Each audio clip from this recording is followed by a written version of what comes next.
Hello friends, मैं आपका दोस्त डॉक्टर सुनील कुमार और आप देख रहे हैं doctor Kumar education clinic. I am post doctorate in clinical medicine and the metabolic science and I am caring the 18 year of the experience as a clinical physician. Last 2 decade से south Delhi Chhatarpur में as a clinical physician मैं practice कर रहा हूँ। और life style disease के बारे में जितना आप समझें, जितना आप पढ़ें, जितना आप ध्यान रखें, उतना ही आपके लिए बेटर है। तो आज लाइफ स्टाइल डिसीज़ की सीरीज़ में हम एक बीमारी ले रहे हैं कि जो मोटापा और फैटी लिवर, जो मेटाबॉलिक चेंज है, क्या वो कारण है गठिया वाले पेशेंट का नंबर बढ़ने से। जॉइंट पेन के बारे में आप देखेंगे कि आजकल दुनिया भर में बहुत एजुकेशन प्रोग्राम हो रहे हैं और जॉइंट पेन की समस्या, मल्टीपल जॉइंट पेन कहें या जोड़ों में दर्द, ये बहुत ज़्यादा फैल रहा है और ये चीज़ें बड़ी कॉम्प्लिकेटेड भी हो रही हैं। पहले आपने देखा होगा कि 40-45 के बाद या 50 के बाद लोग जॉइंट पेन की समस्या रिपोर्ट करते थे। एक टाइम के बाद लोगों को रूमेटॉइड आर्थराइटिस या ऑस्टियोआर्थराइटिस या ऑस्टियोपीनिया या जॉइंट में इन्फ्लामेशन या पेन की शिकायत शुरू होती थी। लेकिन अभी कुछ टाइम से ये नंबर बहुत बढ़ रहा है और यंग बच्चे भी इसकी चपेट में आ रहे हैं। तो आखिर क्या कारण है और क्यों ये इतना बुरी तरह से फैल रहा है और क्या इसका मैनेजमेंट है, क्या इलाज है, क्या बचाव है, इस सब पे बात करेंगे। यदि आप चैनल पे नए हैं तो अभी चैनल को सब्सक्राइब करिए, आइकन बेल हिट करिए, अपने फ्रेंड्स के साथ शेयर करिए। आपकी तरफ से हमारे लिए एक सपोर्ट है, ब्लेसिंग्स है, जो हमें अच्छा काम करने के लिए मोटिवेट करता है। तो देखो, सबसे पहली बात तो ये है कि लाइफ स्टाइल चेंज होने के साथ साथ हमारा फूड भी बदला है। हम अब एक लंबे पॉस्चर में बहुत लंबे समय तक रहते हैं। हम आजकल डिजिटल सडेशन हम झेल रहे हैं। डिजिटल सडेशन से मतलब है कि हमारा स्क्रीन टाइम बहुत ज़्यादा है। हम मोबाइल के आगे या लैपटॉप या डेस्कटॉप के सामने बैठे रहते हैं और हमारे जो काम करने का तरीका है वो बदल गया है। काम करने का तरीका मतलब लोग घर से ही काम कर रहे हैं, ज़्यादा इंडोर वर्क हो गया है। और सबसे बुरी बात यह है कि हम इंडोर लाइफ हमने जीना तो शुरू कर दिया, लेकिन इंडोर लाइफ में हमने अपने व्यायाम को कोई जगह नहीं दी है। अभी भी बहुत सारे लोगों के पास कोई समझ, कोई सोच नहीं है कि यदि हम इंडोर जीवन जी रहे हैं तो इंडोर एक्सरसाइज के लिए भी कोई टाइम फिक्स करें या कोई स्पेस रखें या इंडोर एक्सरसाइज डेवलप करें। ऐसा कुछ नहीं समझ आ रहा है। बहुत सारे लोग अभी एक ट्रेडिशनल कंजर्वेटिव सोच के साथ लगे रहते हैं कि सुबह जल्दी उठिए, व्यायाम के लिए पार्क में जाइए। देखो, व्यायाम के लिए सुबह जल्दी उठना ज़रूरी नहीं है, पार्क में जाना भी ज़रूरी नहीं है। यदि सुबह जल्दी उठ पाएँ, पार्क में जा पाएँ तो बहुत अच्छी बात है। लेकिन यदि आप नहीं जा पा रहे हैं तो आप घर पे भी व्यायाम कर सकते हैं, सुबह भी कर सकते हैं, शाम को भी कर सकते हैं। व्यायाम बहुत ज़रूरी है और व्यायाम का फॉर्म क्या हो, जिम जाया जाए, फिटनेस सेंटर जाया जाए, योगा किया जाए या एरोबिक्स की जाए या स्ट्रेचिंग की जाए या रनिंग की जाए, इस पर डिबेट हो सकती है। बट व्यायाम के अपने क्लिनिकल मेडिकल बहुत बड़े फायदे होते हैं और ये बीमारियों को रोकने में और बीमारियों को ठीक करने में इसका डायरेक्टली बहुत बड़ा कंट्रीब्यूशन है। ये रिसर्च से, मेडिकल रिसर्च से प्रूव हो गया है। तो व्यायाम सबको करना चाहिए, नो मैटर आप किस एज में हैं, क्या काम करते हैं और आपकी क्या कंडीशन है। व्यायाम हमारी लाइफ स्टाइल का हिस्सा होना चाहिए, ये बहुत ज़रूरी है। अब दूसरी बात आती है कि कॉजेज़ में क्या कॉजेज़ हैं कि इंसान का मोटापा बढ़ रहा है, मेटाबॉलिक चेंज आ रहा है और जॉइंट पेन की जो प्रॉब्लम है, थायराइड, शुगर की जो प्रॉब्लम है, वो हमें चपेट में ले रही है। इसके पीछे क्या बुनियादी कारण है? तो सबसे पहला जो कारण है वो है आपका स्ट्रेस। स्ट्रेस आखिर है क्या? स्ट्रेस कुछ नहीं है, आपकी जो एक्सपेक्टेशन है, यानी कि आपकी जो इच्छाएं हैं और जो आप डे बाई डे चीज़ें करते हैं, उसके अंदर कोई कोऑर्डिनेशन नहीं है, उसके अंदर कोई एक रेशियो बिगड़ गया है।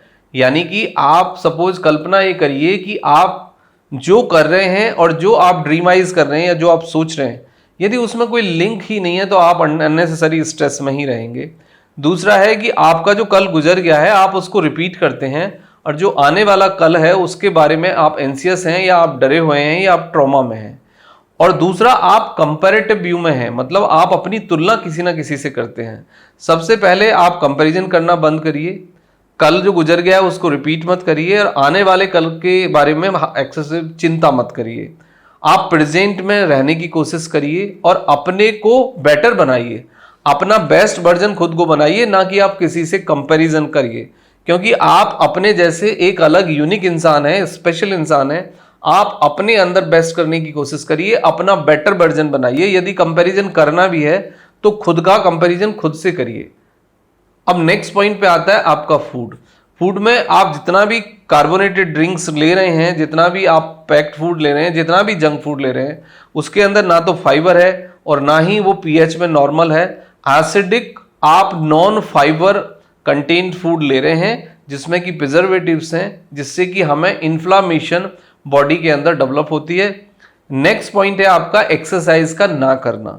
एक पोस्चर में आप हैं, आप स्क्रीन के सामने हैं, डिवाइस के सामने हैं और आप एक्सरसाइज नहीं करते, वो भी एक सबसे बड़ा रीज़न है। देखो, एक्सरसाइज के बारे में बहुत लिमिटेड रिसर्च हुई है दुनिया में।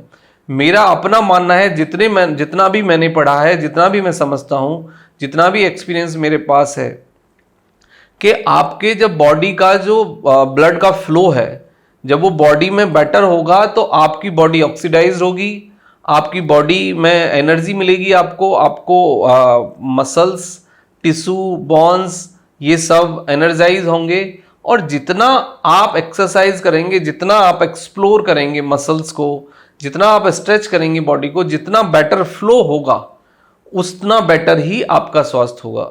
क्योंकि हमें ऑक्सीजन हो, वो ग्लूकोज हो, या फिर हमारे मिनरल्स हो, एंजाइम्स हो, प्रोटीन हो, सब ये ब्लड के माध्यम से ही हमें डिफरेंट लेवल पे रीच करते हैं। तो ये बहुत ज़रूरी है कि आप एक्सरसाइज करें, और जितना आप स्ट्रेच कर सकते हैं उसमें बहुत इंपॉर्टेंट चीज़ है। 3 चीज़ें हैं, आप साइकिलिंग करें, वॉकिंग करें, एटलीस्ट कुछ ना कर पाएँ, और डीप ब्रीदिंग करें। डीप ब्रीदिंग और वॉकिंग से ही खाली आपका जीवन बदल सकता है, आप बीमारियों से बच सकते हैं, और यदि कोई बीमारी आपको हो गई है तो उसको आप जल्दी से ठीक कर सकते हैं। फिर नेक्स्ट लेवल पे है ऑटो इम्यून चेंज।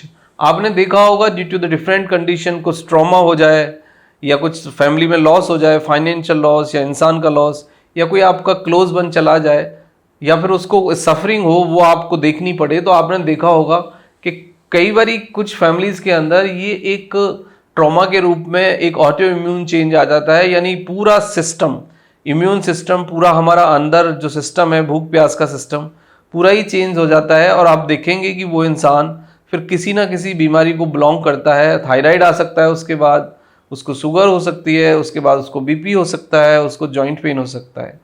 यानी कि आपका ब्लड प्रेशर से और डायबिटीज़ के साथ और थायराइड के साथ और जॉइंट पेन के साथ डायरेक्टली जो लिंक है वो आपके फैटी लिवर का लिंक है, मोटापे का लिंक है, आपके एक्सरसाइज ना करने का लिंक है, और जो आपको ट्रॉमा है, जो स्ट्रेस है कंडीशनल, वो डायरेक्टली कंट्रीब्यूट करता है। यदि इन कंडीशंस को आप अच्छे से डील नहीं करेंगे, वेट कंट्रोल रखिए, फैटी लिवर मत होने दीजिए, बीपी पे क्लॉक लगाइए, प्लस आप अपनी लाइफ स्टाइल को नॉर्मलाइज रखिए, नेचर के साथ रखिए, और जितना जल्दी आप उस स्ट्रेस वाले कंडीशन से, ट्रॉमा से बाहर आ जाएंगे, उतना ही जल्दी फिर आपकी जो बॉडी है नॉर्मल रिएक्ट करना शुरू करेगी।